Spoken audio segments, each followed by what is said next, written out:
I usually start by asking every guest to introduce themselves to the listeners. Yeah, so my name is Sarito Carroll.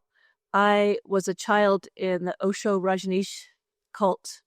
I joined when I was 9 years old, and I was there until I was 16 when it all fell apart as part of the Rajnishpuram city in Central Oregon. So I was in the movement from its time in India through its demise in Central Oregon. The book that you've just published, In the Shadow of Enlightenment, A Girl's Journey Through the Osho Rajneesh Cult. How did you decide what name to use for the Rajneesh movement? Because there's several different names that group goes by. Yeah, it was actually a challenge because, when I first joined the movement, the name of the guru was Bhagwan Sri Rajneesh. And then that was his name through the whole time I knew him or I was involved in the movement. And then after that, it changed to Osho. So I guess I just sort of took a liberty and joined his surname with his new one and only name. And so I created Osho Rajneesh, which I just wanted to be able to capture everyone's attention who knew him as either name. And so that's sort of why I went that route. Because if I just said Osho, I think it would have not captured some of the people who knew of Rajnishpuram, for example. Right, because that's another, and sannyasins is another word that some people would identify with, which of course you use throughout the book, but it's hard, I guess, when you're an author to make the decision on what do you include in the title of the book. Yeah, it was actually a long process to come up with the title, even though it's not very long, but just to try and really, in a very few words, get the essence of what the book is about. What inspired you to finally tell your story about your experiences in the Rajneesh movement? Was there a specific event that happened, or was it a combination of things over time? It was a combination over time, but then certain more current events sort of were the catalyst. So, I mean, all through my 20s, I was wrestling with my past in the commune, and I wanted to write. And I just sort of kept losing my momentum, or I had too much self-doubt, or, I was also very scared to come up against a big organization that had pretty much normalized my experiences, which is a lot of sexual impropriety. And then around 2000, things came up in my current life where people were bringing up the abuse in a sort of subtle way. And at that point, my internal turmoil about it got stirred. And at that point, I wrote a letter to my main perpetrator from the commune. And when he didn't respond for 2 years, it just left me seething and feeling sort of oscillating between feeling disempowered and feeling enraged to the point that I was going to take this on.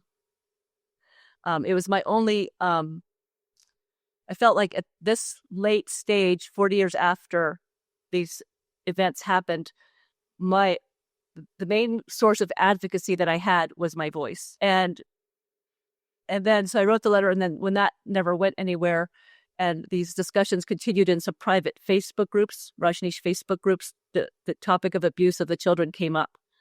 And at that point, I thought, okay, I'm coming out, fully. And at that point, that got a response from the main perpetrator. So it took a whole community sort of cornering him for him to actually respond.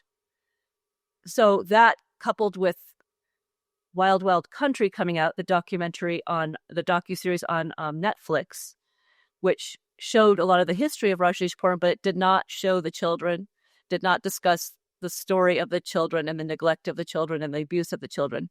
So I'd say all those factors together finally got me to sit down and be disciplined and author the book. There's so much in your memoir that I found it quite a challenge to put our questions together today. It's one of the longer memoirs I've read, and it's so detailed and it spans over quite a significant amount of time. And I kept thinking back to my first interview about the Rajneesh cult with author Ronit Plank, who wrote about her mother leaving to join the Rajneesh movement. And I remember her saying when she watched Wild Wild Country, just to see if she could spot her mum, just out of curiosity, like what was she doing during those years when she left me behind? And then it occurred to her that there are no children in that documentary. And I hadn't even thought about that until she brought it up. So what can you tell us about, at that time, there were clearly children involved, even if they're not in that documentary, because you were one of them.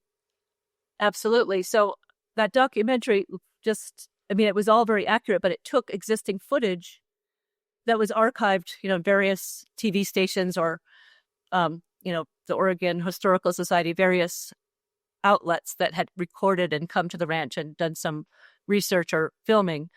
But it didn't go into investigating actually the daily life or the children. And I feel like we weren't in the footage because we were sort of kept. Well, firstly, we were blended into the culture, the older ones, over 12, we were working. And the younger ones were sort of isolated off in the city of Antelope where they went to school. So we weren't we were sort of like the lost tribe.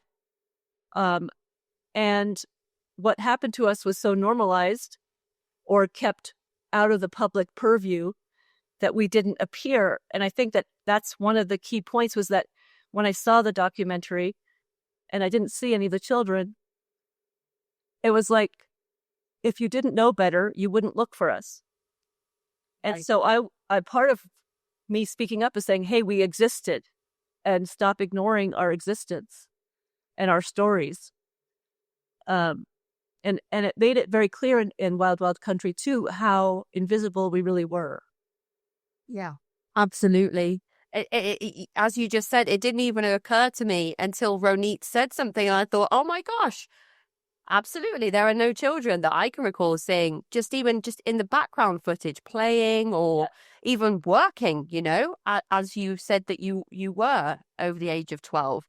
So it's been very insightful and an education to read your memoir and learn about what was happening to you and your peers, because it's you talk about children of a similar age and children younger and older that were around you as well during your years in this group. And I wondered if you could give us some context about the period of history that you were living in and how that might have influenced the upbringing that you had before your mum entered into this cult. Yeah, absolutely. So it was it was the mid to late 70s. But before that, that's when I joined the commune in the late 70s. But before that, it was the whole sexual revolution, all these protests for freedom, all these young people revolting against the 50s and the repressive regimes. And so it was the birth of the hippie movement that came out of the beatnik movement, and people were turning to Eastern philosophy for guidance. People wanted a new way of life, a way that didn't feel so restrained. And so that was mushrooming up everywhere. And my mom was right in the middle of that movement. And so we were already sort of these wandering hippies, and my mom was searching for meaning. And like many of her peers in that sort of subculture, a lot of them turned to Eastern philosophy and to following different gurus. But I'd say that Rajneesh was probably one of the predominant gurus because he really appealed to the Western mindset. He offered what they wanted. He offered freedom. He offered enlightenment. He offered, community, which a lot of these people were seeking, this sense of community that wasn't mainstream society. What's some of the other communities that your mum accessed before really finding a place in the Rajneesh cult that she wanted to stay in? It was more like sort of this alternative culture of these hippies who wandered around and gathered. And so we did live in a kind of community setting in southern Colorado. So it was very much living off the land, living off grid, being self-sufficient, taking care of each other's children. And that was, in that little community I was in, it was probably only 15 people. But I could tell that she already had that sort of longing to be in a community. And I think it wasn't until we got to India that that community really existed. Before that, it was just sort of these little potential communities that didn't offer everything she was looking for. Mm-hmm. I mean, even in India, sort of. Yeah, go ahead. Sorry, You go. Sorry, you go. I didn't mean to interrupt. I hope you can cut that out. Even in Hawaii, we were living off the land, and there were many other people living off the land. So that, in a sense, was this other subculture, but it wasn't a proper community that was self-contained. And so that's very different than a cult that is much more self-contained. I mean, of course, you could be in a cult and not be in the community, but often they have this closed-off system. And that's what it was like in India and in Oregon. Yeah, I was really interested in reading about the sort of nomadic lifestyle of the hippie movement and moving around place to place. That, I imagine, is adventurous for some adults, but I found it difficult to read about your experiences as a child going through that nomadic lifestyle. And I wondered if you could just speak to the impacts that that had on you as a child, never really settling in one place. Yeah, so I always wanted just a home, and I always wanted to fit in and go to school like other kids and be normal. So for me, this constant moving left me feeling very uprooted and very lonely, because it was very hard to bond with people if you're going to be leaving again in 6 months or maybe a year in some cases, but not longer. And I think for me, it left my nervous system like highly hyper vigilant and activated. And I think I also learned to shut myself down a lot of emotionally, because I after being hurt several times by the separation, I think I learned very young to be as self-sufficient as I possibly could be. And so I didn't feel like I actually had a true childhood. And there's a lot of longing to just belong to the culture. And so I do think then when I ended up in India, even though it was a different kind of culture, I was so much seeking to belong that I just dove right in. There's the word detachment that you used. I think that's such a great way to describe the relationship that you had with your mum growing up, because sometimes she was with you, other times she was away and you were with strangers or sometimes family members. And then she would almost be upset that you didn't have an attachment with her. But exactly, of course, you never really had a chance to form those attachments. That's the thing. So already had the situation with my dad was basically non-existent, and the little contact we had was not good at all.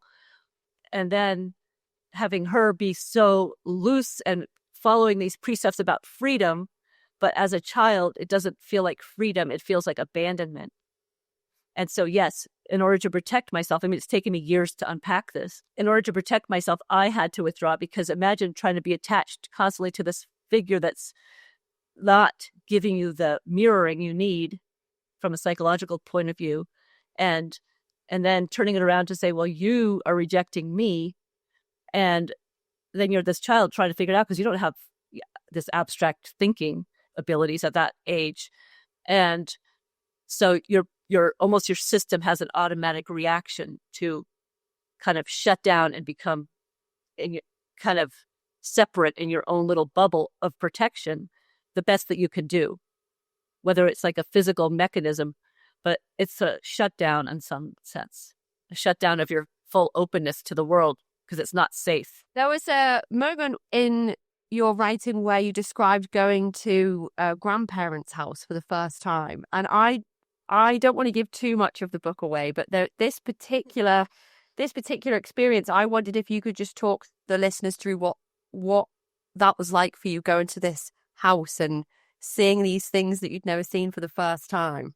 And what age were you when this happened? I was around 6 years old when I showed up at my grandparents' doorstep, having, well, maybe I met them when I was a baby, but I didn't have any memory of them. And I had this whole preconceived notion that grandparents were, the stability and the loving home. They offered the loving home that I didn't have with my mom, like just a very stable life.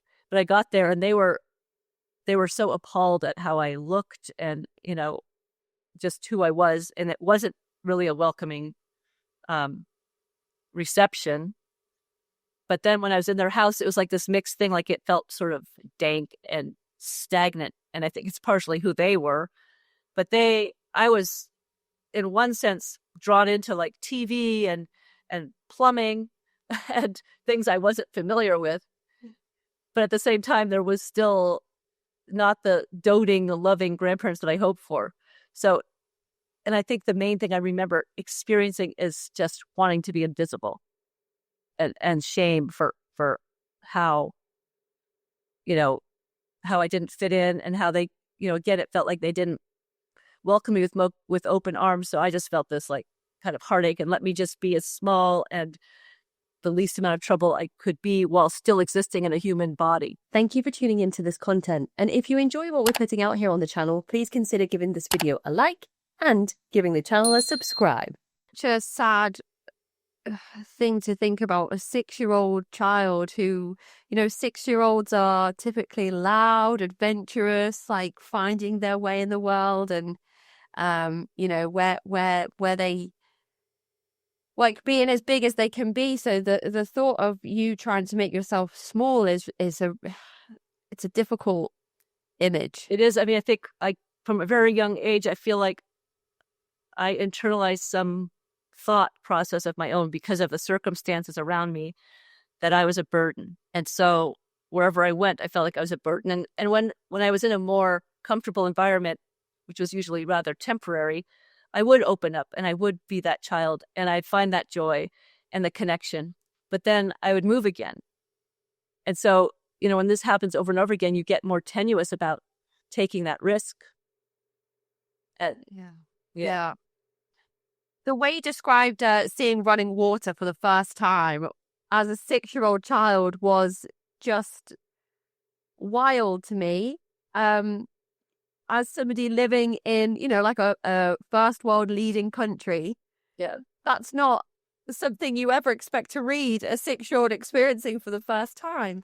And it wasn't long after that your mum sent for you to move again, but this time it was to Hawaii. Is that right? That's correct. Yes. So around 6 or just around 7. Maybe when I just turned 7, I think, is when I met up with my mother in Hawaii. When did she first find out about Bhagwan Sri Rajneesh, and how did she fall into like really applying the teachings to her life and taking on board like this guru as her leader? Yeah, it must have been some time around when I was 8.5 or 9, and one of her friends had come back from India. And I think it was actually a man who was trying to date her and gave her the books and was telling her how great it was. That's my recollection. And then she read the books and I think she was curious. I don't know how much she, was doing the meditations or anything at that point. But soon after that, she started wearing orange. And I was just like, oh gosh, we were already on the fringe. So I already felt uncomfortable not being sort of in the mainstream. And so she's showing up in orange, and the next thing you know, she got the mala in the mail. And so at that point, I think she was intending to delve deeper, but I don't know to what extent. But her curiosity was enough that she decided that we should go to India during my summer vacation from school. And it was meant to be just a short visit. But once we arrived in the ashram, that was it. We were in the movement for 7 years. Was that experience like going over to India? It was overwhelming. It was so, so much stimuli after living in Hawaii in the jungle. We lived off the grid, in a little grass shack, essentially. And to go then to this bustling, dirty country, all the smells, all the sights, all the people pulling at your clothes, riding in the train with people like staring at you, like wanting money because I was, white, seemingly privileged, even though I wasn't, you know. So that was overwhelming. But then getting to the ashram, it was like this peaceful oasis with all these open-hearted people. And that was very soothing and I guess seductive for me. This girl who's been sort of this lone wanderer in a sense, being welcomed by a whole community essentially. So I wanted to be there. I mean, I didn't, also you're a kid, you don't really think about the future, you're not planning. So I was just like, this is great. Yeah. The description around the difference between inside and outside the ashram the contrast was really interesting to read about. And I wondered if you could just describe what that was like. Yeah, so just out front of the ashram, you come from the sort of bustling streets of Pune where the ashram was, or is, I guess, again. And as you get closer to the ashram, it goes into the swanky neighborhood, these big mansions behind these wrought iron gates. And you still have the hustle and bustle of rickshaws coming back and forth and some, beggars on the streets because they knew the sannyasins were there that had more money than them. So just outside the gates, there was still some of that, not to the intensity. But then you walk in, it's like these lush gardens, flowers, peaceful music coming from the meditation hall, all these Westerners dressed in Indian clothes, kind of ambling along with smiles on their face and this sort of their eyes are sort of dilated with joy. And you're just like, wow. So that was my first impression. And everyone was so kind, like, oh, welcome. And, yeah. Everyone's dressed in orange. Everyone's dressed in orange. Everyone's wearing the mala with Rajneesh's picture in the locket. And there's this sort of communal sense of bliss and connection. Yeah. So coming from that, it's like literally walking through a gate into another world. Did the atmosphere always feel like that? Or once you had seen sort of the day-to-day operations of the group, did that ever fade away? I'd say it wasn't wasn't the main theme quite as much. It was still there to a point. There was generally a sense of goodwill and care, but then sort of in the shadows, there was some, there was a lot more things I saw once I got deeper in, which was like the very open sexuality. So I witnessed a lot of sexuality. I could hear people screaming in the therapy group sometimes. I would see people with maybe a broken arm or a black eye now and then, and then of course when I worked in the office, I heard a lot of stark or kind of intense calling out or people being told off. So that's when I sort of saw more of the power structure that was going on, or the hierarchies that were in place. There were several hierarchies in place. So it wasn't as kind of all light and love as when I first got there, but there was still a general sense of people were there for good reasons. They were really trying to work on themselves. And as a child, I didn't go deep into the therapy groups. I didn't do the therapy groups.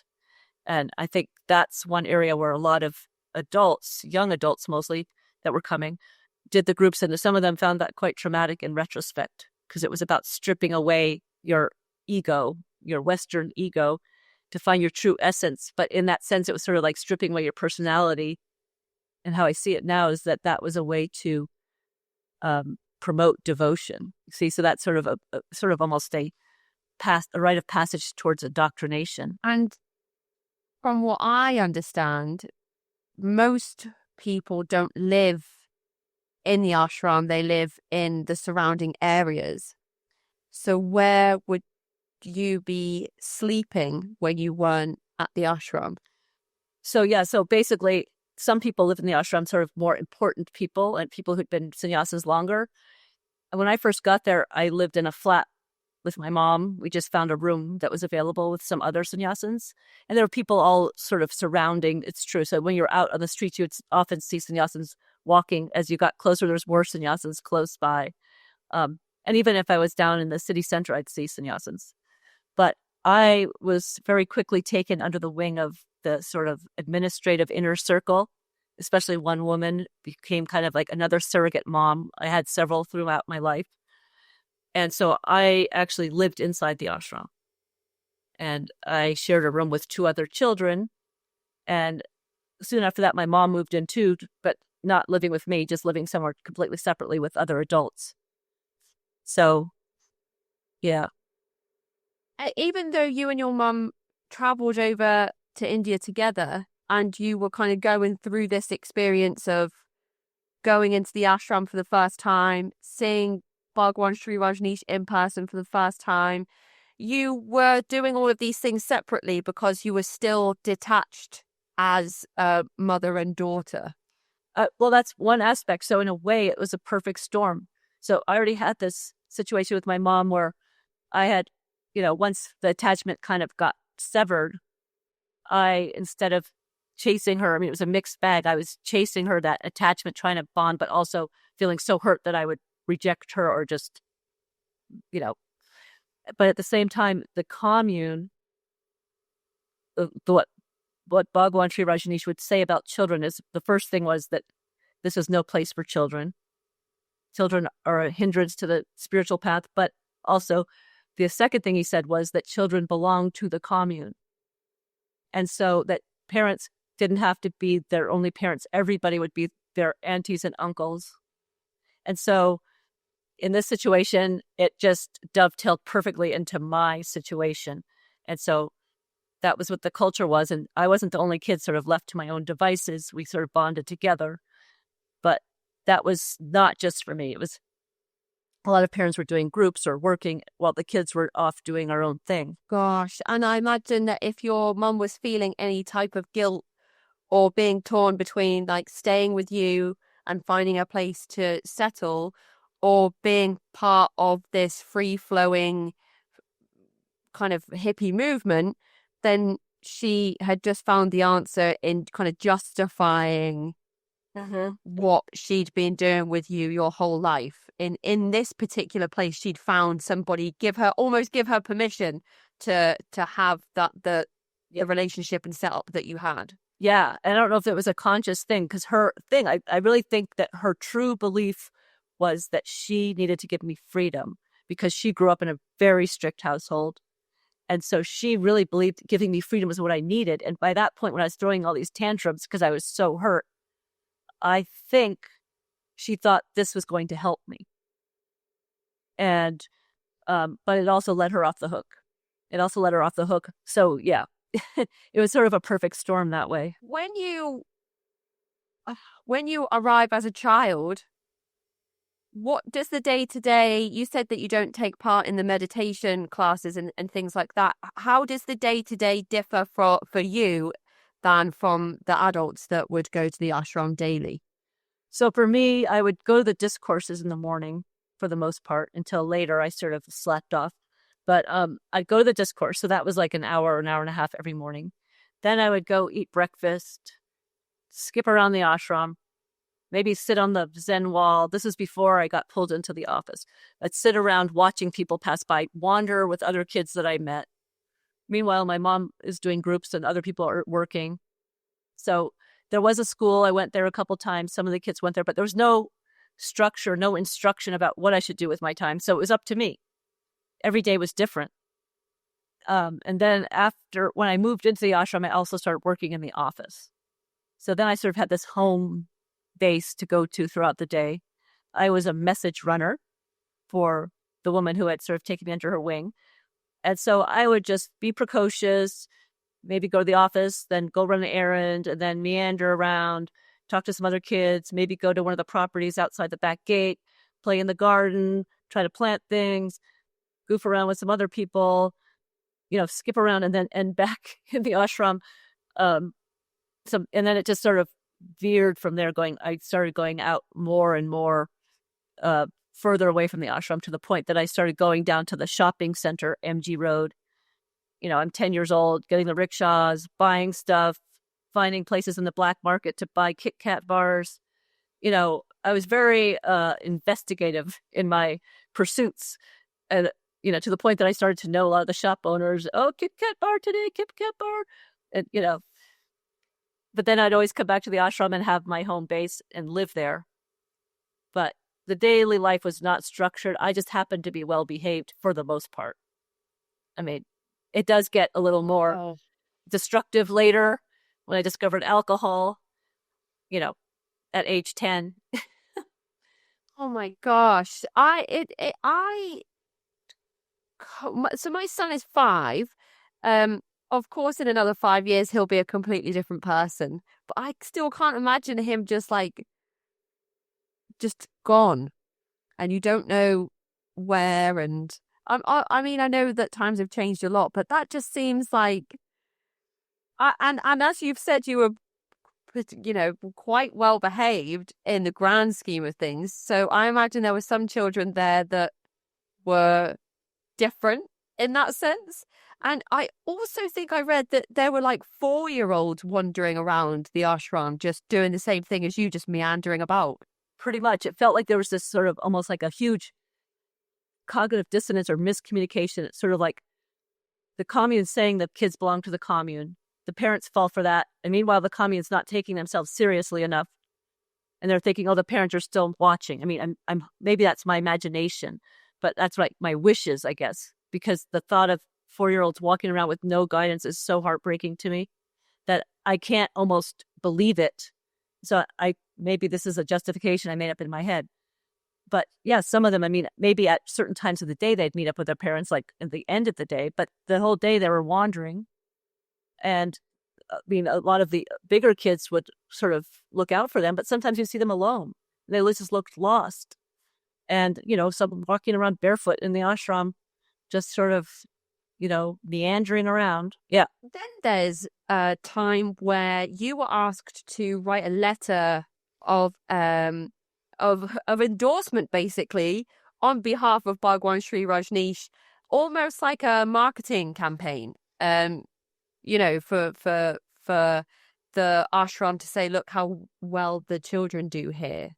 Absolutely. I mean, I didn't know it at the time, of course, but us kids really thought we were special. Like, firstly, if kids weren't allowed and we were allowed, so we must have gotten through the rite of passage to be welcomed. And many people did love us, but they weren't our caretakers. It was just like these passing things. And so I was asked to write this letter or passage to put in the book flap of one of Rajneesh's books. And it was, the title of the book was The Further Shore, and I had no idea what that meant. Like, it was a little too abstract for me. And so I asked somebody what it meant, and my education was already very far behind, let's say. And so I was horrified. But they wanted me to write about how beautiful the experience was, essentially, and how we were special. And then they wanted to show the purity of a child's voice in this unconditioned environment, and sort of how it was a spiritual experience for me. But for me, it was just random words I was trying to put together. Like, it was this conundrum. Like, what am I going to write? It was like this panic came over me. And because I knew it needed to be a positive endorsement, because that was the general theme.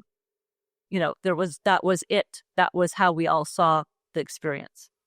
There wasn't, at that point, I already couldn't think of that there's something wrong with the situation.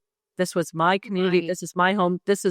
I need to promote this idea that Rajneesh is this enlightened being, and he's taking us to the further shore, which essentially is enlightenment or freedom of suffering. People I've spoken with about their experiences of going to the ashram, of being a part of Rajnishpuram, people talked about how the malas changed over time. Mm-hmm. So I'm guessing your mum maybe had like one of the earlier iterations of the mala, or the original version of it. Actually, I think she had the second version. So the first version, the very old sannyasins, and there's two interesting things here. So those were like oval.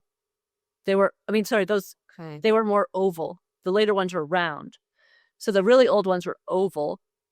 Those were people mainly, I think, that took sannyas in the Bombay days before even Pune. And the interesting thing, too, is all of us had prefixes, or most of us had prefixes with our names. Like mine was Ma, Prem, Sarito. And there were several different prefixes which were common, like Anand, Prem, Deva were probably the three most prevalent, but there was one that was yoga. And so it was interesting, like the yoga prefix to your name sort of denoted that you were an old sannyasin, which sort of put you a bit on a pedestal. He stopped using that later. It's just these subtle things that sort of made this sort of hierarchy. So first there was that oval mala and more of the use of the prefix yoga. And then there was the round locket that was wood framed. And they also had a child mala, which is what I had. It was a miniature version of it, the locket. And then I think it was probably once it moved to America, they became just like a plastic mala encased in plastic with no wood. The beads were still wood, but not the locket itself.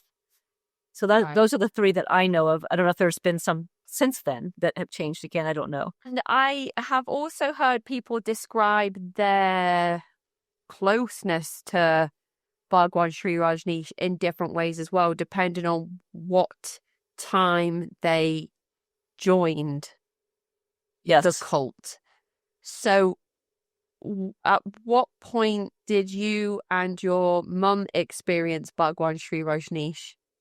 Was this when he was very active in meeting with people, or this was when he was quite withdrawn, point where people wouldn't see him in person very often? I think we arrived right in the prime, like the peak. So he was giving evening darshans in his house, this auditorium off his house, where you could go and meet with him individually and ask questions, or that's where he gave initiation himself. And then in the morning, he would give a lecture. So he was very much involved at that point. It was only towards the last 6 months, which I guess was more like 1981. We got there in 78, that the last 6 months he went into silence. And that's what persisted in America until the last 6 months in America when he spoke again, right before the demise of Rajnishpuram. Yeah, so it was later in like Rajnishpuram, or maybe towards the end of India, that he had certain special group leaders that started doing the initiation on his behalf. And so that was very strange to me, because I'd like, he's the master, not this other person. Yeah. What's your experience like of meeting him for the first time and going through the initiation? Because that's the picture on the front cover of your book, right? That is the picture of me taking initiation. I mean, I have to say I was sort of timid. I was already a very shy child. And for me, it wasn't so much that I thought of him as a spiritual being. I just knew he was important and he was who everyone else was worshiping. And so I felt anxious because, of course, I wanted him to approve of me. Like, I didn't want to mess something up. I didn't want to present myself poorly. So it was more like that anxiety about, oh, I hope he likes me. And sitting there just trying to be a little sort of well-behaved. And I took the initiation, and, it did as I was supposed to. But it was interesting because I think he was still talking to me when he was explaining the meaning of my name. And I think I just literally bolted and went and sat back in my seat instead of listening to the whole explanation. I was like, okay, I got my name. See ya. So I think I found him intimidating. But I also didn't particularly worship him for the same reasons other people worshipped him. And some of the things that you've mentioned about the kind of the historical period that you were in terms of the political climate and the social climate, and people really rejecting the values of, I want to say, predominantly like Christianity, and traditional religious teachings around, saving yourself for marriage and then only having one life partner in life and marrying them early. And then, a lot of purity culture around covering up your body and all of those things that we've talked about at length around purity culture on the podcast. All of that was like really throw the baby out with the bathwater, flipped on its head, completely reversed when it came to Bhagwan Sri Rajneesh, his teachings, and what was happening in this ashram. It could not have been more different than the purity culture that's been talked about at length on this. The anti-purity culture in its essence. I mean, firstly, yes, sexuality, all of your restraints about sexuality and being in monogamous relationships was very much discouraged. It was almost like something was wrong with you if you're in a monogamous relationship. You're supposed to just follow your urges, your id. It was a very id-centered culture sexually. And, you could hear people screaming in these tantra groups. And it's like group sex happening, and people even acting out their desires of rape. I mean, I've heard these stories in these groups. But as far as what I saw, it was just a lot of very open sexuality. And it was very clear to me that this was supposedly okay, although my gut didn't quite fall for it, because I always sort of have this romantic notion about relationships. And I imagined myself being in a marriage one day, but I actually almost felt this sense of shame that I even had those thoughts, because it was so not normal in this culture. Similarly, Osho, or Bhagwan Sri Rajneesh, was very anti-religion.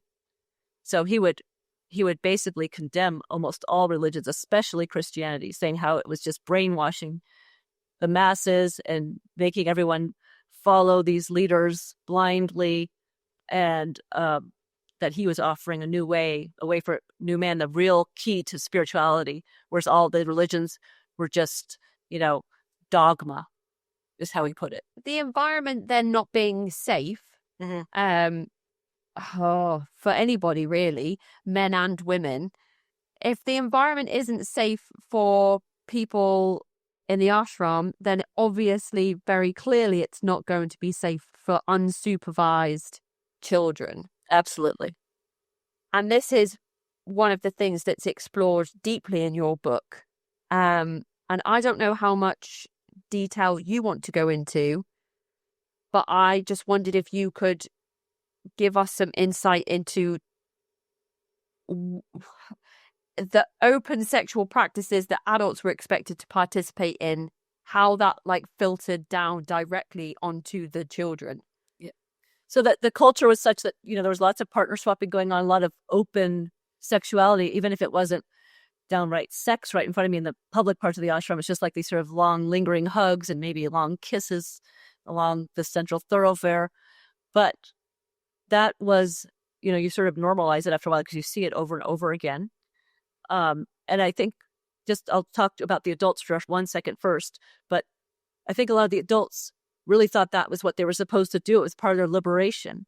So, in retrospect, I've heard some adults saying, well, they sort of went along with the status quo because that's what it required to belong, in a sense, is to be open and loose sexually. But for the children, we're seeing that, first of all, we're being exposed to that, which is already traumatic to some extent. Because you're watching people in the sexual act, or taking showers with adults that are making out in the showers, or passing someone's room while they're humping, and you can see it.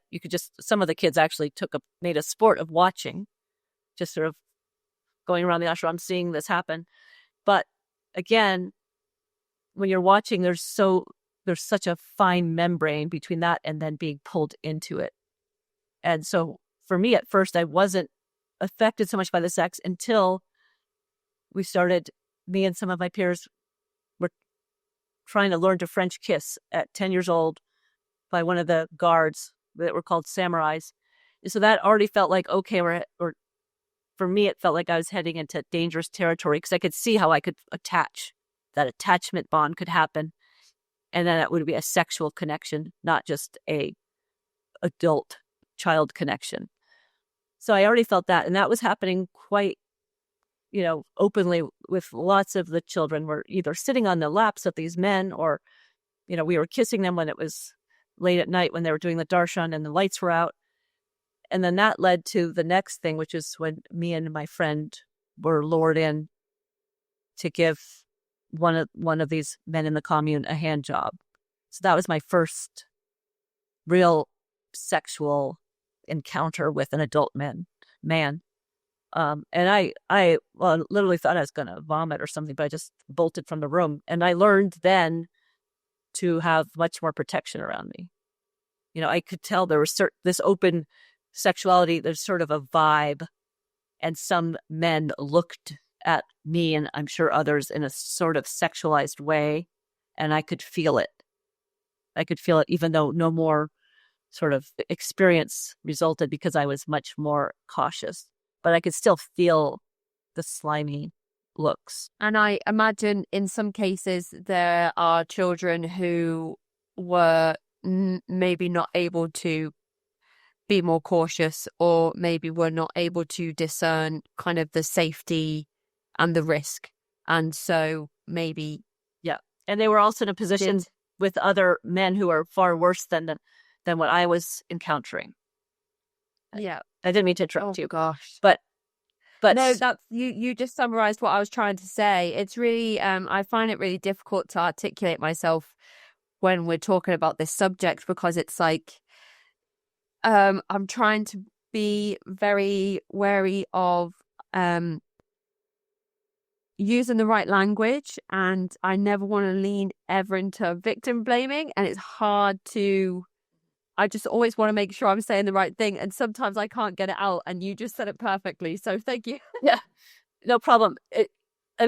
So each of the children that were there had a different experience, but I'd say a lot of them had sexual encounters. Oddly enough, or to my out of luck, out of grace, I wasn't going to the school. So I was in the ashram, and I had the office, which was a protective place because there's women who cared for me, and I could go back there. And so I wasn't wandering as maybe readily as other children. And I didn't live in the group house where there was probably 30 children living together. I had a little more contact maybe with sort of structure within the commune. They were living outside in this hut. So there was a huge amount of neglect, right? It was a rotation of parents or adults, but sometimes they wouldn't show up. And I mean, I've heard horror stories. But then a lot of the kids, especially the younger kids, 6, 7, 8, were going to school, the commune school, which was off-site, which I didn't go to. I don't know how the structure worked, but many of the younger kids were there, and the main teacher there was a pedophile. And he sexually abused multiple of the young girls who were 6, 7, 8 years old. And again, I think, when you see these pictures, there's this sort of closeness that you don't see in normal culture. Like these girls are all like hanging all over him. And again, I think it was just what was normalized. And I think many of us were starving for attention. And so, I don't want to put words in it. I didn't go through that with them, so I don't want to put words in their mouth. But I can imagine that sense of him making you special, which involved sexual abuse, it was the lack that led them to fall for it even more so. And there wasn't parents around watching, and I think some people actually sort of knew that there was something a little fishy going on, but it was, again, I think the culture in their brains overrode, the voice of the culture overrode their own, overrided, I don't know what the word is. Anyway, it superseded their own instincts. So that's just tragic. To think about how children were almost disregarded by Rajneesh's teachings as well. It's like, yeah, that it's a ripe environment for child abuse. It is so right, because it can happen in plain sight. Exactly. He gave permission, in essence, through his teachings. In essence, firstly, we're these open, beautiful beings for children, but then at the same time, it's not an environment for children. And then here we are, the children in this sort of in-between world existing there. And all these adults are being taught to be open with their sexuality, not to repress their fantasies, not to repress their sexual, kind of delusions or dark fantasies. And there's these innocent children walking around alone, going to school where there's probably not enough teachers per, the ratio to students. And then the kids are off wandering alone, like after school. There's so many stories, and many people have not spoken out, but their stories still exist, obviously. And some of them are far worse than mine. I mean, I hate to say that, but it's the truth. The isolation aspect of it as well, in terms of moving a lot of children to a new country where there's a language barrier, most likely, where the view on female autonomy in some areas of that country are very different to how they are in countries like America. And then also to kind of be a subculture within India, as in part of the Rajneesh movement, and then to be isolated further inside that subculture in this school. It's just like a funnel of isolation that leads so many already vulnerable people into a more vulnerable place.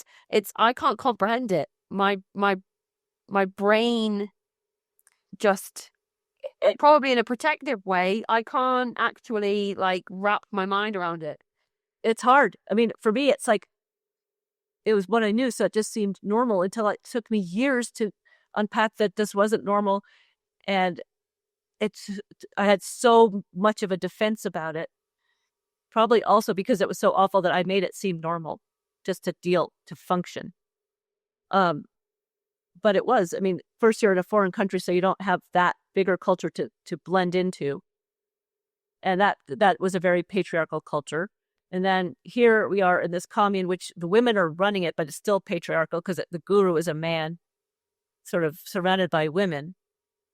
Yep. Right? And so the administrative women, but all the women in his house too, like there were really hardly any men that were as close or taking care of him. And then the children are the lost tribe. And the focus of most people is either on the guru or on themselves, not on the children. And they are taught to think that it's for the children's own good. And we didn't know any better. You have to deal with what you're handed, at least to, most of the time. I mean, if I'm sure kids had tantrums and wanted their mom or dad and got it a little bit, but you have very limited resources as a child. Makes me think of Janja Lalich's description of a self-sealing system where all roads lead to the same answer. All roads lead to children being neglected, abused, harmed, whichever way you come at it from in this particular cult. 100%. How did your experiences change over time? You're in the ashram, you're working in the office. At some point, there's another big move back over to America. There must have been a lot of hyper arousal at that time, like big announcement, we're moving. What was that whole process like? Well, so we weren't told he was moving. We didn't know Bhagwan was leaving. Suddenly he was just gone. And suddenly the whole sort of love and light aura of the commune just sort of collapsed and people were panicked. Where is he? Where is the commune end? Is it over? What do we do now? A lot of people didn't have money. Their visas needed fixing because they had overstayed by years. No resources. So this sort of panic. And I felt the same, more confusion. And I had a big dilemma because I was really bonded to this woman in the office. And then there was my mother, who I had hardly had any contact with. And so everyone was told to go to their respective countries, and wait for word of when the new commune would emerge. And at that point, we didn't know where exactly. We thought America, we probably got that much information. And so we all left. And so there I am again, back in Hawaii again with my mom, who I had barely had contact with. And I was very depressed, I think. I didn't know that it was depression, but I couldn't fathom not being in the commune. And so very soon I got in touch with Sheila and ended up going to the new commune that wasn't a commune yet in Central Oregon. I went there when there was only about 30 people. I was the 32nd person to arrive there. And I arrived there about a month before my mother because I was so eager. I was like, get me there now. And so I traveled there alone. And there I was in cowboy country with my little red dress and my mala, going, oh my God, where am I? And at that point, it was like uncultivated land. Like it was, I imagine you arrived and it just looked like you were in the middle of the countryside, like with no buildings, no plumbing, no toilets, no food, like nothing. I mean, well, there was the old ranch settlement in the very heart of the valley. And so there was plumbing and electricity, but it was like there was one big ranch house that the ranch foreman lived in still, and then a small house that was just packed with sannyasins with a kitchen and, people living there, 3 to 4 people to a room. And then there was this other outbuilding that we converted to a bunkhouse that had 14 people in one bathroom. And that's where I was put. And it turned out that everyone in there was male except me. So there's one boy. There was only one other child when I arrived. The woman that was currently in charge, her son was there, but otherwise there was no other children except for the Harveys, the foreman's 2 daughters. And so me and the other boy lived in the bunkhouse with 13 men.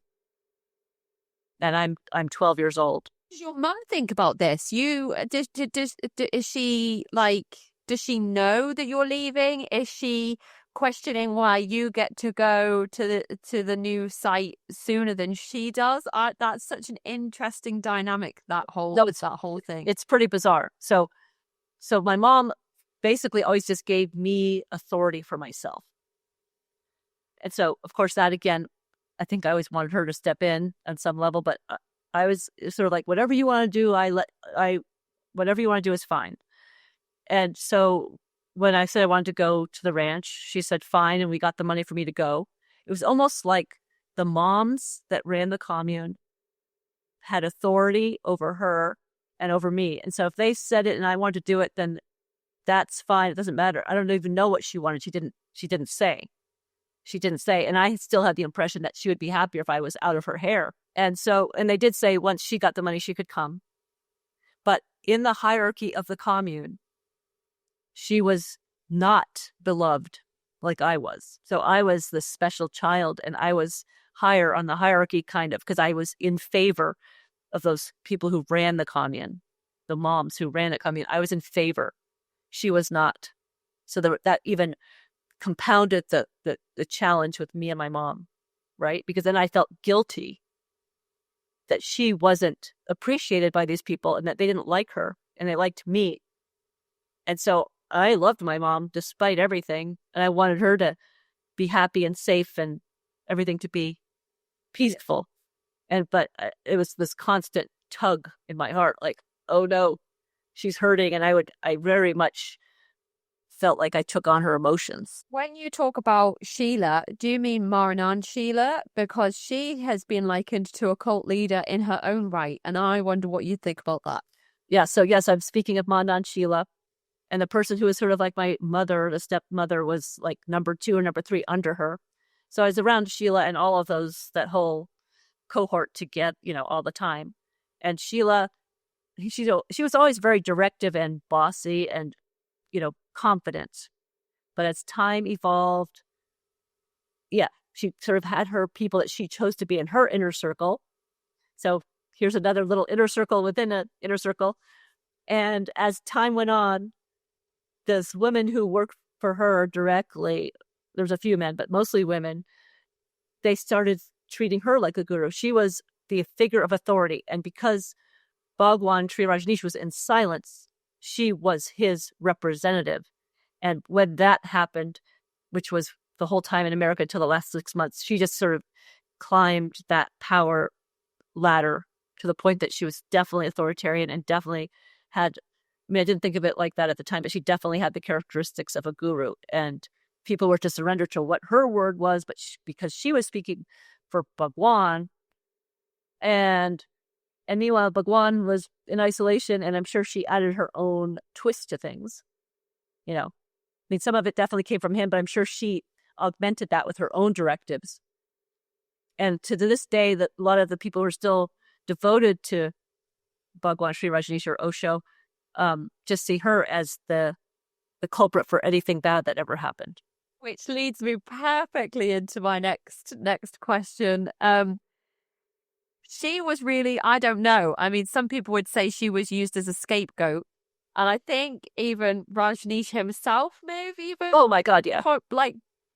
So talk us through that whole saga. How does it go from you moving over into the early stages of Rajnishpuram being established?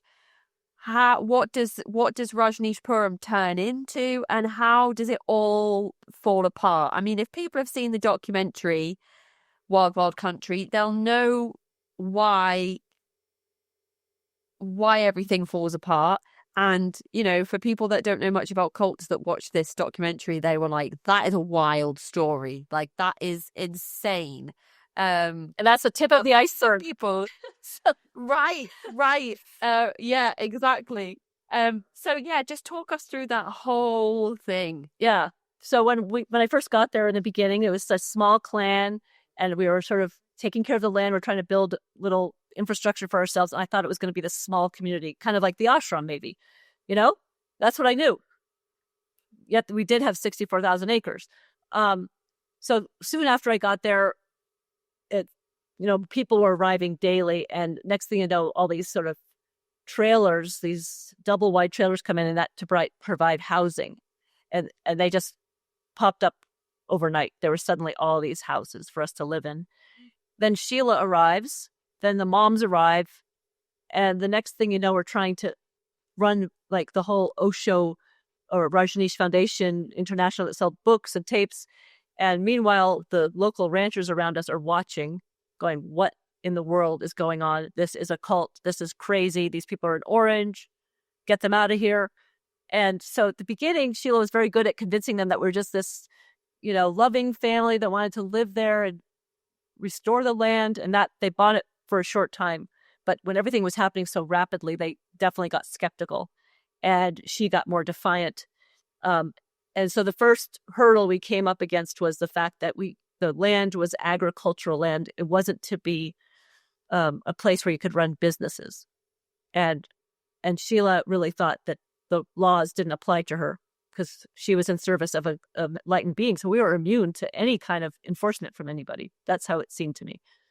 And so when government officials and citizens started questioning what we were doing, she was trying to find a way around it.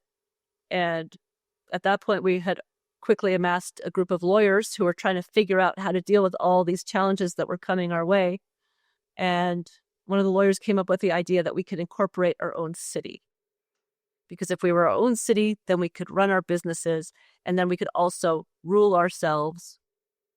In essence, we could have our own kingdom, and we wouldn't be, under the sort of rule of the bigger, society. To some extent, there'll still be some rules.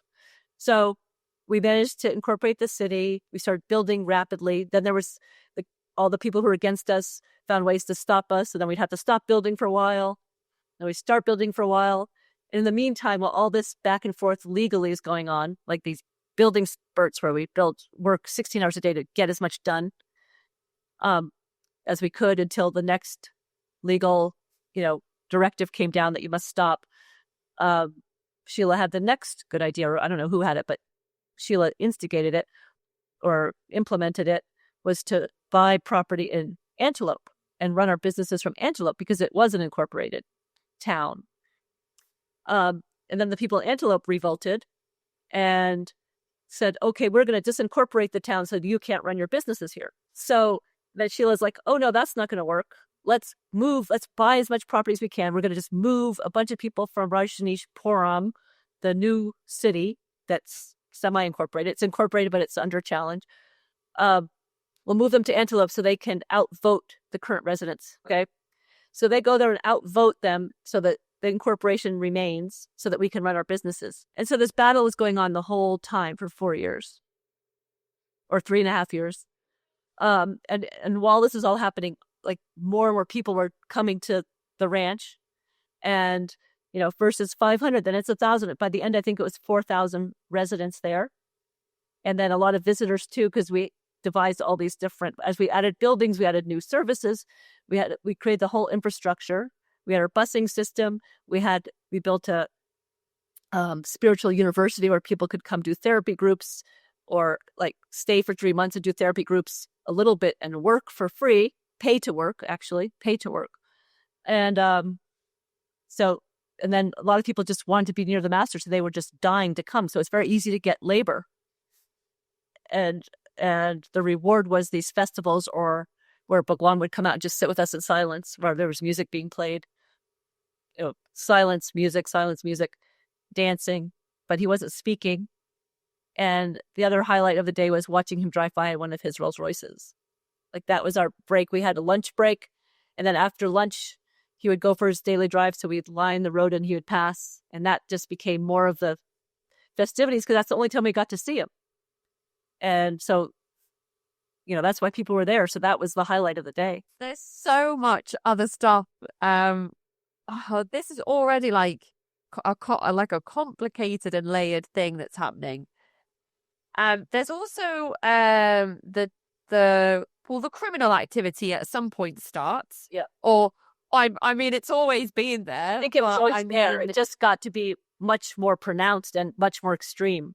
I mean, I think it was always this fixing the books. I even heard stories of India where there was all these tax fraud charges, and I've been told that's maybe why Osho actually needed to leave, or Bhagwan needed to leave the country, or we need to close the ashram. There's all sorts of tax evasion going on. So I think there's always these covert things that sort of like this sense that the community was immune to law, it was immune to law. And, but it just got worse and worse over time. Yeah, more extreme over time. I suppose it just, I don't know what not overconfident, but just, or complacent, but just not trying to hide it anymore because the movement had grown so big and Rajneesh had so much influence. Even if that was being harnessed by not him directly. But what is also interesting is the allegations of sexual abuse against Rajneesh himself, who surrounded himself with women and claimed that he needed to, the female energy in order to remain enlightened, or so I heard. And so there were actually women being abused directly by him in his inner circle. Yes. For going back decades before Rajnishpuram. Yes. So so interestingly enough, I always wondered, like, is he having sex with people? And for me, I always had this sort of notion that a holy man has to be pure and not sexual. And so the fact that he talked about sex so much, I always felt kind of ick. And I didn't know, I mean, I suspected that something was going on. And it was interesting to me always watching that, especially in India, where I could, smaller, you could see more what was going on versus a huge ranch, that it was always these women were in his house that were so beautiful, like maidens, like they looked like supermodels, but very, I don't know, they looked like pre-Raphaelite paintings is how I sort of saw them. But it only came out after me and some of the other then children spoke out about her abuse. It was only then that a couple of women came forth and told their stories about the abuse at Osho's own hand. And it was shocking.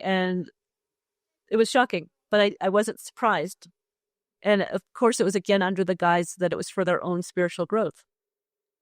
But it wasn't necessarily consensual. It was very much in service to him from the descriptions I've read. And very much being used, it seemed, that these women were being used. And, he would direct them to have sex with each other in front of him and just stuff that was pretty hard to hear, really hard to hear, actually.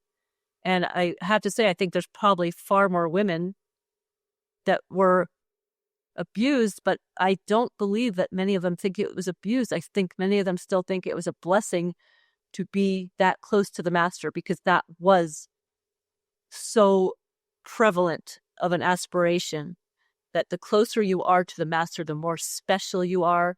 And then the more special you are, the closer you are to liberation and enlightenment, which is the ultimate goal. Mm-hmm. It's like sounding as though there was criminal activity of all kinds from the beginning right the way through to the end, and it was through every layer of the hierarchy, from the very, very top all the way down to the very bottom.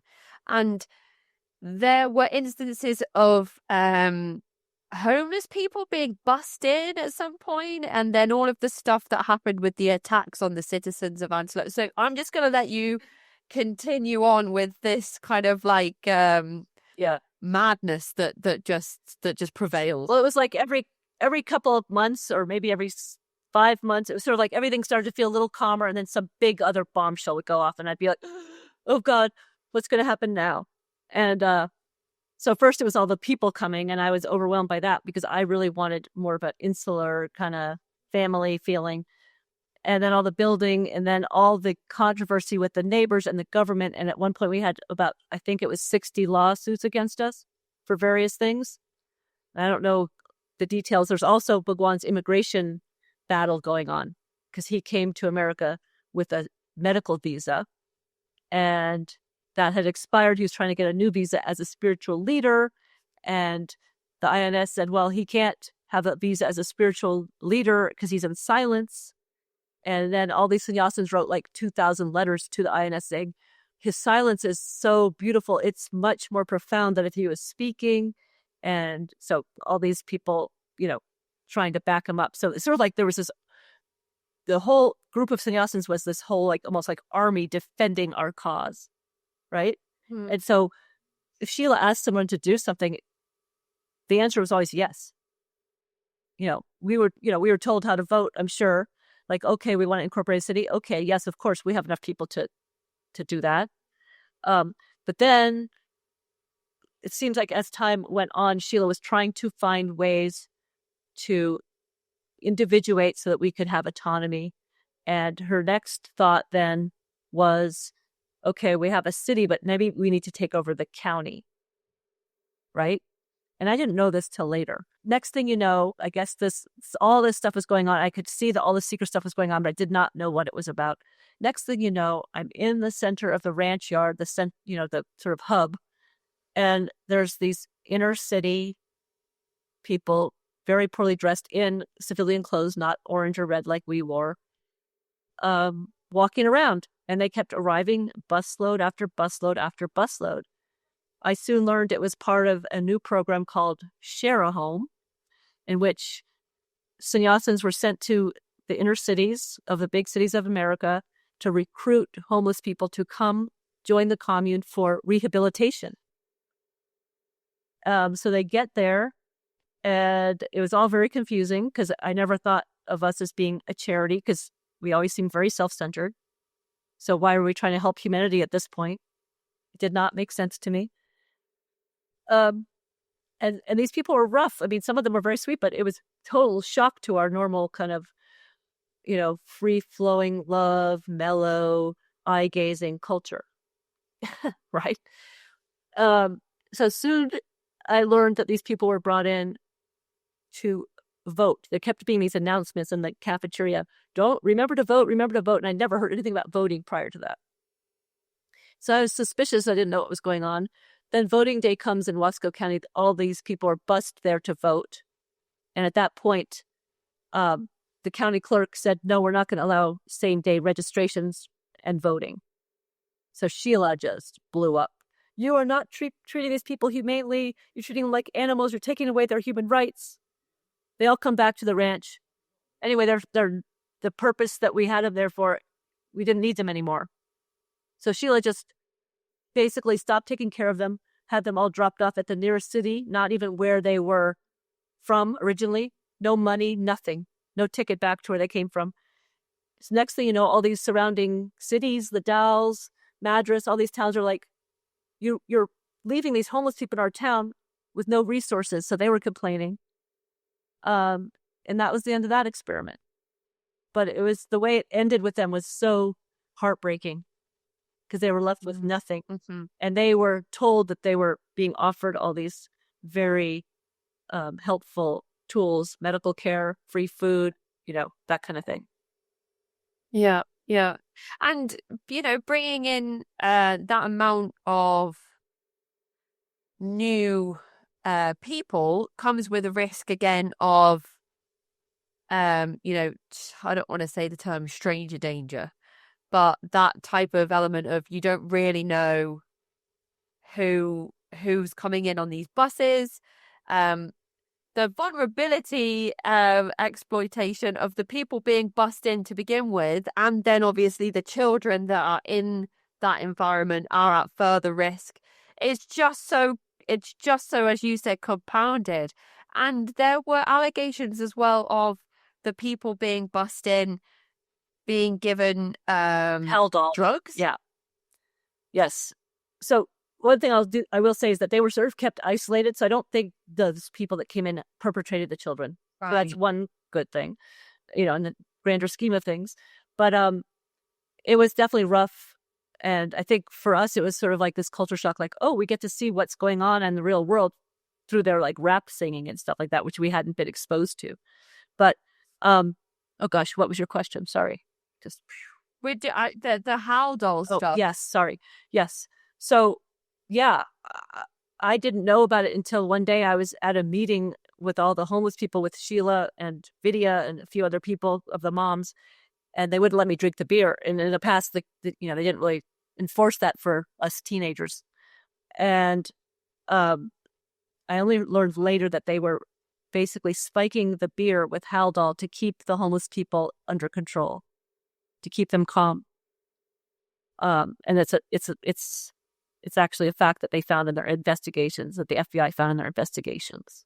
This really was like the beginning of the end of everything, would you say? I actually, now thinking back, like, I think that's when maybe something internally started feeling like, oh my God, this is scary. This is not home. This doesn't feel like my home. But I don't think I let myself consciously think that until later, when there was even more evidence of things going awry. But definitely, I mean, it just felt like an invasion. Like it just was such a culture clash. These are the inner city people. It's not just it's like people who have been living a rough life, who may not, they're hardened by living on the streets. Yeah. Yeah. Yeah. And so and also, sorry, you go. Oh, no, it's fine. Go ahead. I was just going to say, and also this is your community of acceptance and peace and love and serenity, and all of a sudden there's all this turbulence that really contradicts what the movement is supposed to be all about. So I remember when I was speaking to Nicola Ranson about her experiences of being a sannyas, and she really couldn't believe what was happening when she was like given a gun and told to go and like man the or go to a point and be on guard. She said it was just such a conflict of everything that she'd lived and breathed over the last few years, and then all of a sudden it was like now we're like violent. I don't know. Like now we're destructive. Yeah, it's sort of like this meter. First it's like more focused on spirituality, then it sort of keeps moving in the direction of not being about spirituality, just being about politics and defending ourselves, as we become militaristic, as we start, instigating these crimes. And at that point, there was sort of very little spiritual activity going on. I mean, all of us who worked, we didn't meditate, we didn't do groups, we didn't do anything like that. The only sort of so-called spiritual activity, well, there's two. We were told our work was our spiritual activity. It was our worship, but it really was just hard work for 12 to 16 hours a day. But it was out of devotion. That was how we could show our devotion. But there was no more really self-reflection going on. It was all outward to prove that we could stand up against the government and we could be independent. And it was all because of our devotion to Bhagwan Sri Rajneesh. And the only real reinforcement we got, well, it was reinforcement to say we're working for this master, but the other reinforcement was just getting the drive-by, which was 2 seconds of seeing him in his Rolls Royce with the window shut. That was enough to keep people devoted, it seemed. You mentioned that you were 16 years old not when you escaped the cult, but when the cult really just fell apart, disbanded. And that is one of the ways that some people leave a cult. Some people escape, some people are shunned and forced out, and sometimes the cult just implodes. And although Bhagwan Sri Rajneesh or Osho still has some type of legacy, even in mainstream culture, where people will quote him in pop culture references and films and TV. And oh my gosh, it's maddening. Yeah, no kidding. Like, I don't know how the screenwriters maybe have some sort of association with the Rajneesh movement, or just don't do enough research on this supposed enlightened being that they're referencing in their books and films. Anyway, that's my soapbox for another day. Yeah, I'm on the same soapbox. It's sort of like it's like this blind thing. They just see these pretty words and they don't care about anything else. So Exactly. And I was watching a Disney film the other day and there was an Osho quote and I was like, how? Are you kidding me? How? Oh my gosh. So what happens to you when this all, because 16 is a very precarious age. You're still in development. You're still finding your place in the world. And then all of a sudden, are you just in the world, a person in typical society, like having never really been a part of mainstream society? I can't even like, there's a lot, isn't there? There's so much. As you could tell, the story is very long and complicated. And believe it or not, I cut out like 60,000 words. So I'm glad I saved you from that. 16, I thought I was independent and an adult. Meanwhile, all the women who are my role models, Sheila, the woman who is like my mother, all those moms left in the middle of the night. And so that was sort of my safety net. They were gone. So I was already like totally disoriented and traumatized. Then like a couple months later, the whole commune collapsed. And most of the people I was close to were already gone. They had left a little bit earlier, probably because they had a clue that things were collapsing. I didn't. So there I am, 16. Haven't really spoken to my mom for 4 years, only minimally. And I was like, I don't need my mom. I can make it in the world. And I left the ranch. I went to California, and with $300 that my mom did give me. And I thought, I'm going to get a job. I'm very capable. I was always taught I was very, I felt like an adult. I was treated like an adult. The truth was I was not an adult. And it took being thrust into the real world for me to realize that. And it was very quickly clear to me that I didn't have the survival skills, really, that I needed. I didn't have an education. I was, struggling to read and write because I'd never gone to school. I didn't know how to read societal cues, how to have small talk, something we didn't do much of the ranch. We didn't do small talk. Everything was very direct and blunt. And my money was dwindling away very quickly. And I was in full-fledged panic mode, trying to find a job. And meanwhile, my peers, my good friends from way back, like from India, the women I was closest to now, well, they were girls. We were all the same age, had turned to sex work and stripping.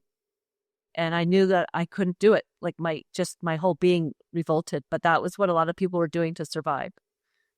And then I sort of had an epiphany. Firstly, it was that the men who had abused me that I was still attached to, who I had sort of hoped I would be reunited with. And then I saw them in California, 2 of them at least. And I suddenly had this epiphany that they didn't care about me whatsoever.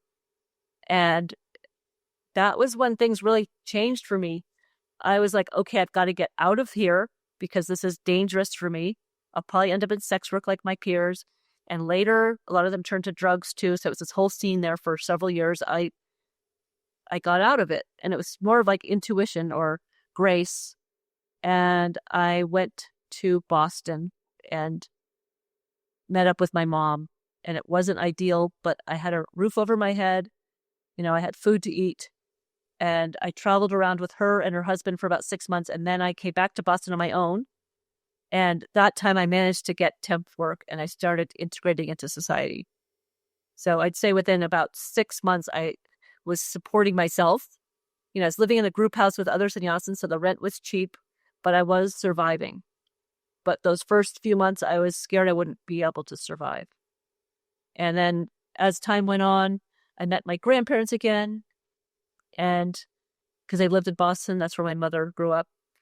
And somehow my grandfather convinced me to try to get an education. And to this day, I am so thankful to him because he brought me back into the fold of mainstream society.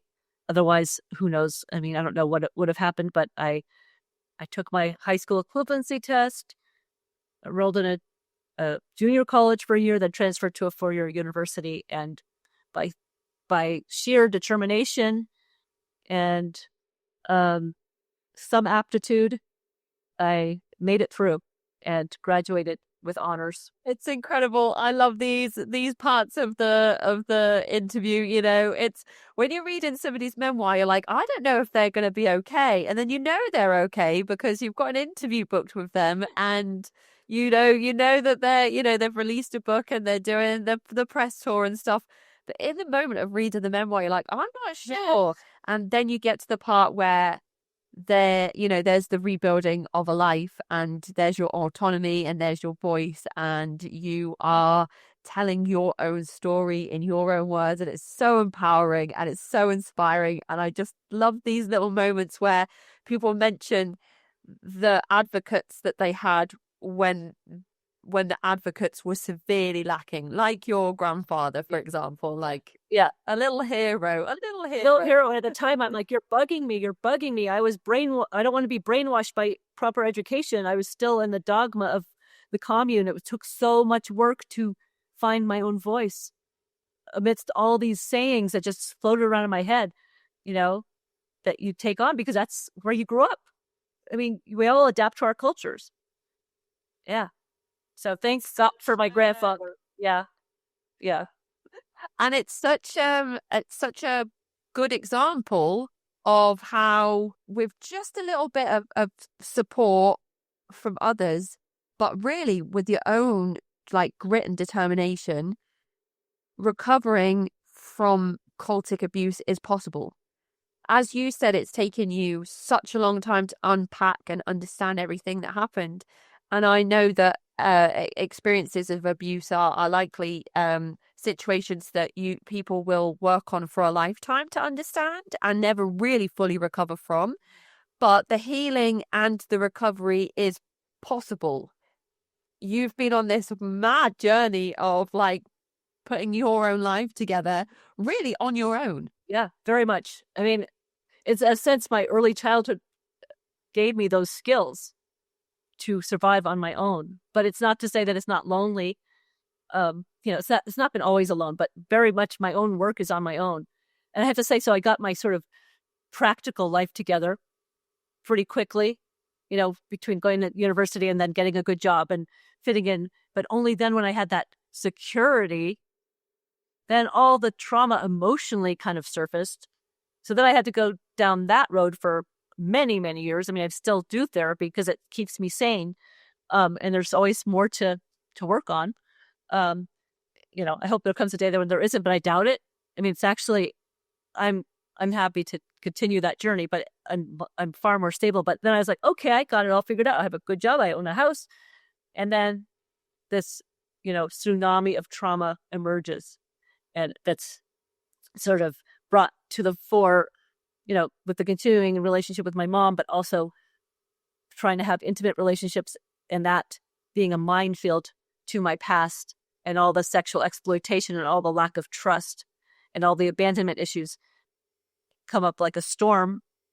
And so then that was the next stage, was working away at that and finding my true voice that way, not just sort of settling into a life that's sort of comfortable, but perhaps a little complacent about what's really going on for me personally. And so that's been a long time in coming. And I think the book is sort of the culmination of that, saying, hey, this is me. This is me integrating that past person that I was with the woman I am today. And I don't need to hide anymore between my professional life and my internal life that I kind of have had shame about. This sort of sort of coming forth as one person, as not being a chameleon to fit all these different people's agendas anymore. It's such an incredible book. I was I was I always say this. I was struggling to get through the parts of the sexual exploitation. Those parts are tough. Yeah. Um Yeah, I guess I did go into a lot of detail, didn't I? Yeah. I think, I mean, of course, the great thing about a memoir is you tell your story the way you want it to be told. And it's so powerful. And by the end of it, it's like, it's hard to explain. It's really inspiring, but it's educational as well. So for people like myself who haven't had a cultic experience, it really reinforces the things that I've learned through the interviews that I've done, but it's in written form. And the talking about the recovery stuff is, and the ongoing difficulties with the relationship with your mum, all of it is so important. And I would love listeners to go and grab a copy of In the Shadow of Enlightenment, A Girl's Journey Through the Rajneesh Osho Cult. And I would like to hear what other people think. I'll put links in the episode description to where people can grab a copy. Yeah, it's a longer memoir, but it doesn't feel long, if that makes sense. Once you start reading it, I thought, gosh, this is going to take me a while, but it really didn't. So I'm just really thankful that I had a chance to read the book, that you wrote the book, and that this subject of the harm of children in the Rajneesh movement is being addressed and highlighted. Yep. Yeah, thanks for reading it. I really appreciate it. So what is next then, Sarito? You're like, are you on your book tour? Are you busy like doing talks and everything? Are you going to write another book maybe? I don't think I'm quite ready to write another book, but I'm not totally writing that off, because I did cut out a lot of material. There was a lot more to say about my recovery.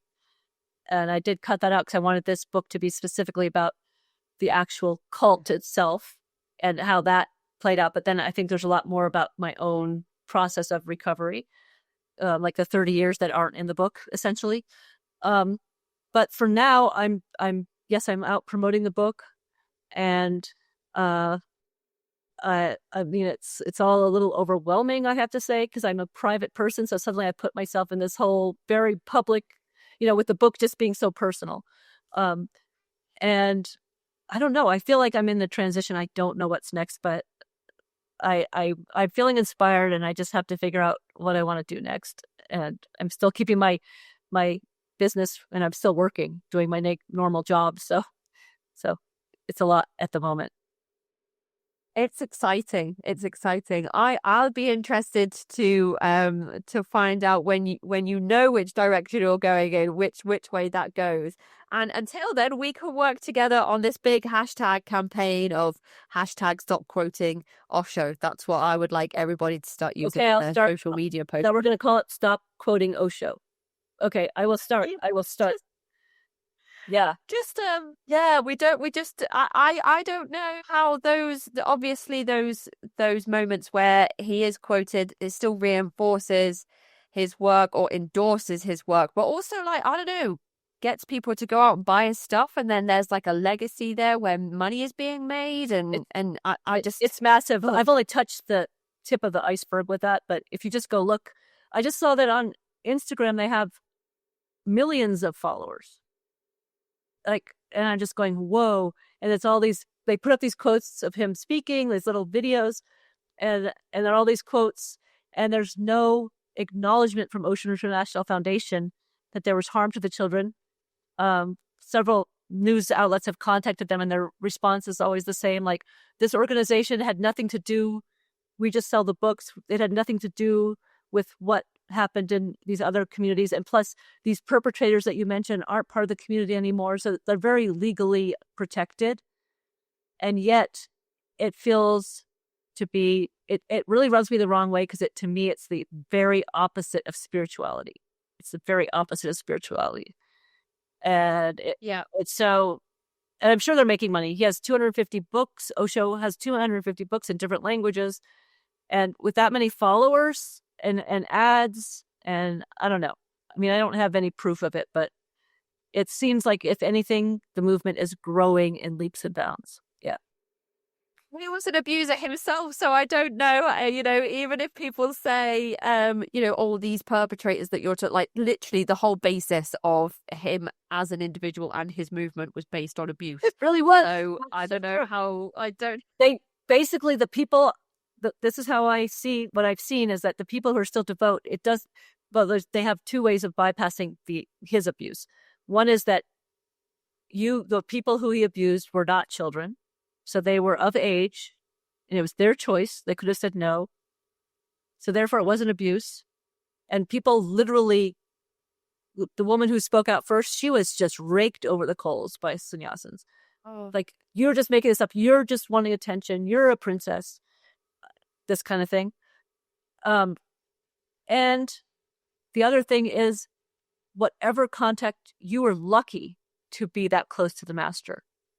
And if you feel abused, that is because you weren't open to the experience, or it was your karma. It's an opportunity to work through your karma. It goes on. And that's, it's the epitome of gaslighting and spiritual bypass and whitewashing, all of it. Yeah. That is horrendous. For the children like me that were abused, they have less license. Even though they still use that stuff, they can't use it to the same extent because we were underage, and the law is a lot clearer when it comes to us. Oh my gosh. Yeah. Oh.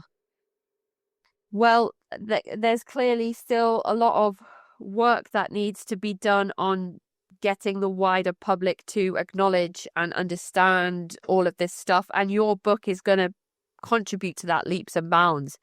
Every single person that speaks out about their experiences are likely experiencing re-traumatization, are likely going to be attacked online or even in person by people that want to defend this man, this mortal being, this non-infallible individual. Yeah. And that's probably enough to deter people from wanting to speak out about their experiences, and rightly so. So you have put yourself in such a vulnerable place, and you've put this whole memoir together and given readers the opportunity to really understand what happened in this environment, but also to help us identify the red flags of when it's happening again somewhere else, because it is happening, and there are loads of ashrams where there is reported abuse.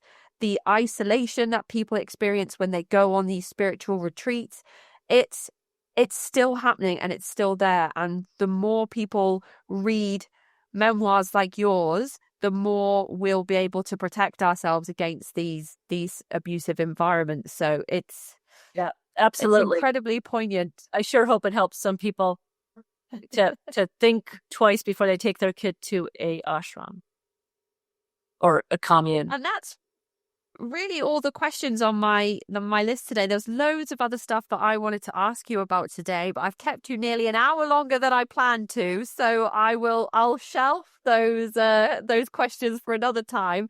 I just wanted to ask if there was anything you wanted to say before we end the call today. I think the main thing is just I really appreciate people taking the time to educate themselves about the children in cults, because just like Wild Wild Country sort of omitted us, I think that the story of the abuse of children in cults is often omitted until too late. It's sort of like it's not a red flag prior to getting involved in some type of guru disciple environment. And then once you're in, people tend to give their power over to the guru, and I think their children then fall into that neglect category, and then they might not know as closely what's happening, and then the indoctrination is already happening. So,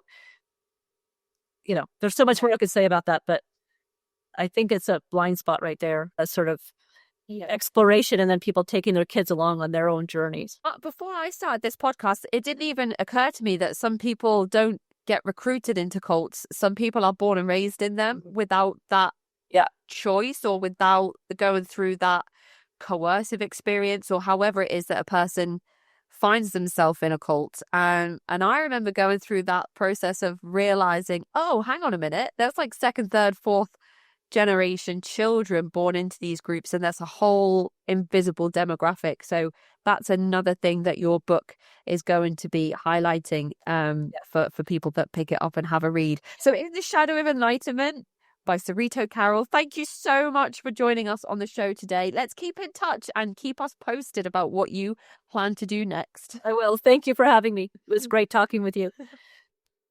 Thanks so much, Sarito.